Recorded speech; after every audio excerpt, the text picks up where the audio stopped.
Hello, this is Mrs. Dubois, and this is just an answer key for linear functions.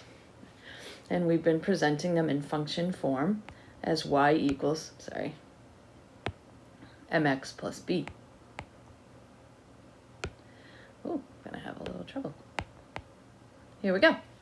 Alrighty. So as mentioned, we have been discussing linear functions in the form y equals mx plus b, which is also called function form. And we have been looking at lines through Desmos and in school and what they look like on the graph. And b is the place that they cross the y-axis or the y-intercept. And m is the steepness or the slope, okay, that number in front of the coefficient. So as presented in A, you're just going to plug in. So if I rewrote the formula, y equals mx plus b, I would plug in. I don't know what y is. I have an m, or a slope, 9x plus 1. And then you proceed to b the same way. Y,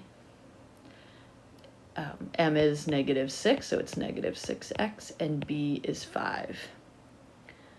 The next one, 1/4 x minus 7. And keep going. And remember, it all relates back to the function equation y equals mx plus b, or function form. So you can write, when m is 1, you can write the m, or you can just simply put the variable. And this would technically be plus 0, but to be mathematical etiquette means y equals x. I should probably square these all.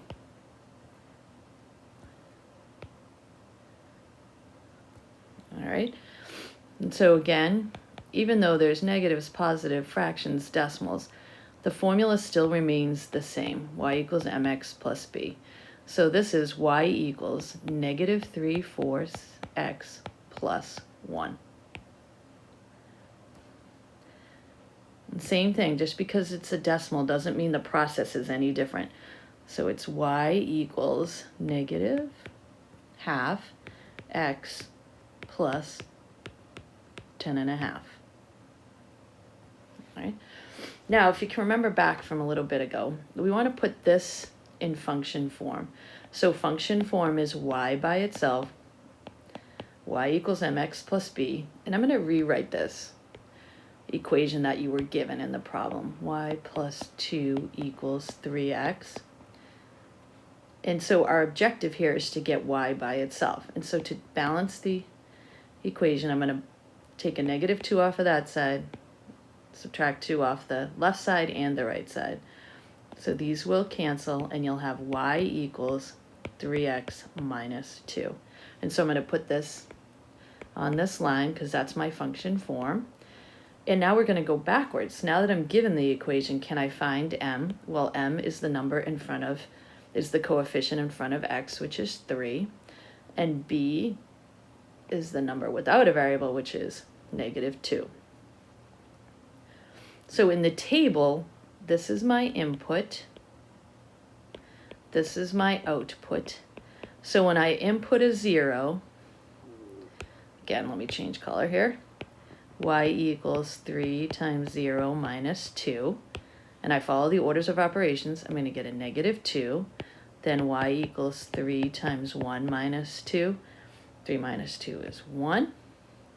And then y equals 3 times 2 minus 2, which is 6 minus 2, which is 4. Okay. And if you notice that the b, which is the y-intercept, or where it hits the y-axis right here, is -2, and then I have a point in my table that is 0, -2, which also indicates that it hits the y-axis at -2.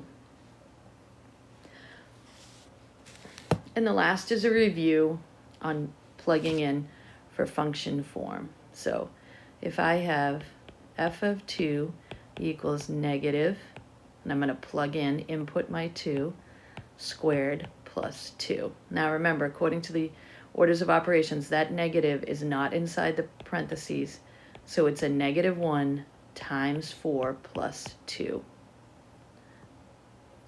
which will give you a negative 4 plus 2, which is negative 2. I'm going to input a 6, negative 6. So it'll be negative 6 squared plus 2. I do what's inside the parentheses first.